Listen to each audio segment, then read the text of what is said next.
मैत्रिणींनो, रक्षाबंधन अगदी 2 दिवसावरती आलेले आहे आणि रक्षाबंधन म्हटलं की काहीतरी घरात गोडधोड बनवलं जातं।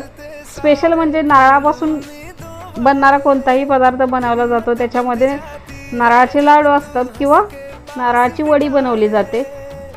तर नारळाची वडी कशी बनवायची याचा व्हिडिओ आपल्या चॅनलवरती मी अपलोड केलेला आहे। खाली त्रिकोणामध्ये मी लिंक दिलेली आहे, तर नक्की तुम्ही ओल्या नारळाची वडी कशी बनवायची हा व्हिडिओ पाहू शकता। एकदम साध्या सोप्या पद्धतीने बनवलेला आहे आणि खायला ही तितकीच भन्नाट वडी आपली झालेली आहे। तुम्ही समोर पाहू शकता, दिसायला ही अप्रतिम तर झालीच आहे, खायला ही तितकीच चविष्ट अशी झाली आहे।